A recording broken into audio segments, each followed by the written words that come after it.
नमो भगवते वासुदेवाय नमः। ओम नमो लक्ष्मी नारायण नमः। जय हो लक्ष्मी नारायण की। राधे राधे सभी दोस्तों को। मैं आंसू उम्मीद करता हूँ सभी भक्तजन बढ़िया होंगे। दोस्तों, पंचांग के अनुसार हर महीने कृष्ण पक्ष में और शुक्ल पक्ष में प्रदोष व्रत त्रयोदशी तिथि के दिन पड़ता है और यह व्रत भगवान भोलेनाथ को प्रसन्न करने के लिए सबसे उत्तम व्रत माना गया है। जो भी भक्तजन प्रदोष व्रत रखते हैं और प्रदोष व्रत जिस दिन होता है उस दिन शाम को प्रदोष काल के समय भगवान की पूजा अर्चना करते हैं, ऐसे भक्तजनों की सभी मनोकामनाएं पूरी होती हैं और भगवान गौरी शंकर की कृपा सभी भक्तजनों के ऊपर सदैव बनी रहती है।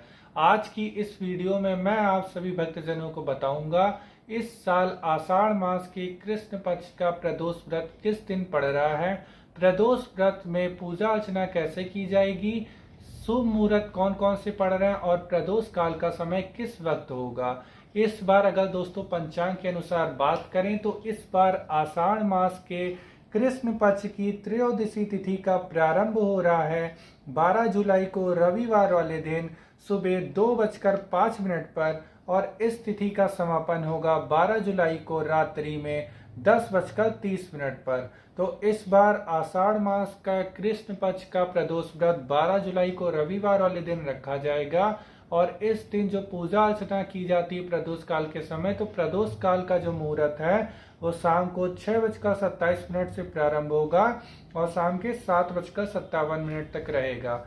यही पूजा अर्चना करने का सबसे शुभ मुहूर्त है और जो भी भक्तजन व्रत रखेंगे, पूजा अर्चना करेंगे, उनके लिए सबसे सरल विधि मैं आप सभी भक्तजनों को बताता हूँ।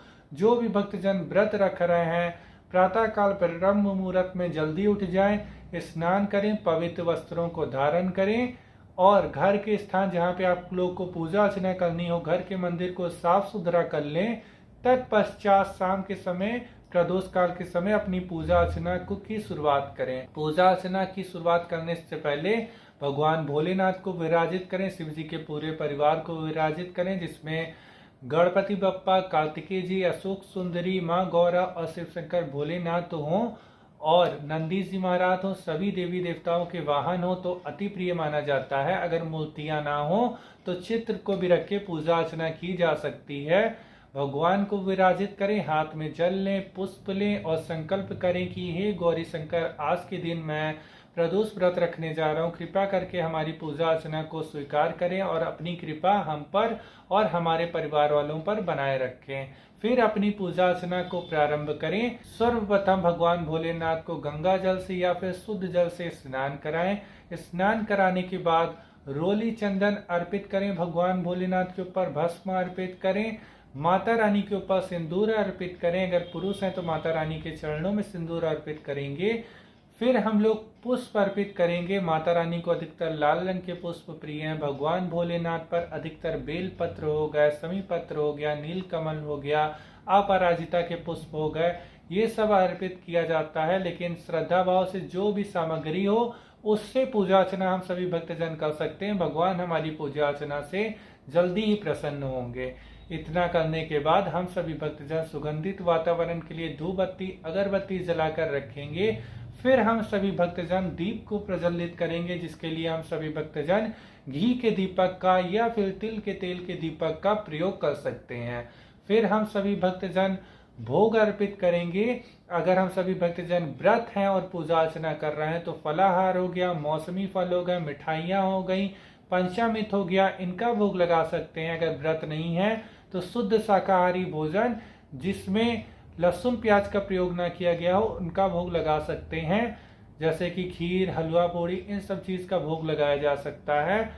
तत्पश्चात कई भक्तजन जाप करते हैं तो ओम नमः शिवाय, श्री शिवाय नमस्तुभ्यम, इन मंत्रों का जाप किया जा सकता है। माँ गौरी का सर्व कामना पूरा करने वाला मंत्र सर्व मंगल मांगल्ये शिवे सर्वार्थ साधिके शरण्ये त्र्यंबके गौरी नारायणी नमोस्तुते, इन मंत्रों का जाप किया जा सकता है।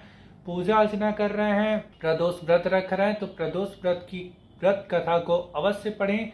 इस बार प्रदोष व्रत रविवार वाले दिन पड़ रहा है और ऐसी मान्यता है हमारे सनातन धर्म की कि रवि प्रदोष व्रत जो भी भक्तजन रखते हैं उनके सूर्य ग्रह की स्थिति मजबूत होती है और भगवान गौरी शंकर की विशेष कृपा ऐसे भक्तजनों के ऊपर सदैव बनी रहती है। भोग अर्पित करने के बाद भगवान की आरती करेंगे हम सभी भक्तजन। आरती करने के लिए कपूर में 2 जोड़ी लौंग डालकर आरती की जा सकती है, या फिर हम लोग सभी भक्तजन घी के दीपक का प्रयोग या तिल के तेल के दीपक का प्रयोग हम सभी भक्तजन कर सकते हैं आरती करते वक्त।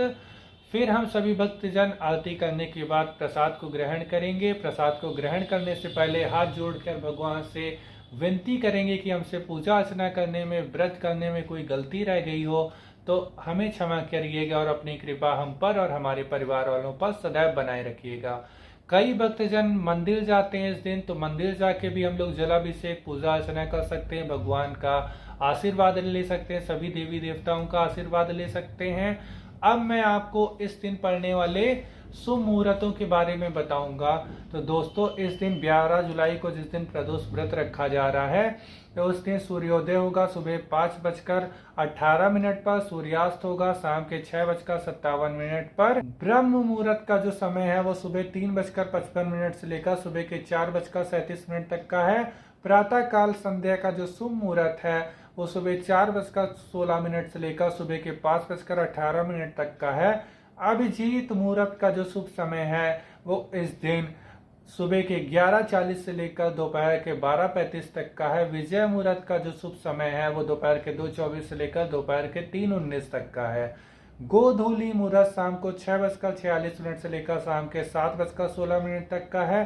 शयन संध्या का जो शुभ समय है वो शाम को 6:47 से लेकर शाम के 7:59 तक का है।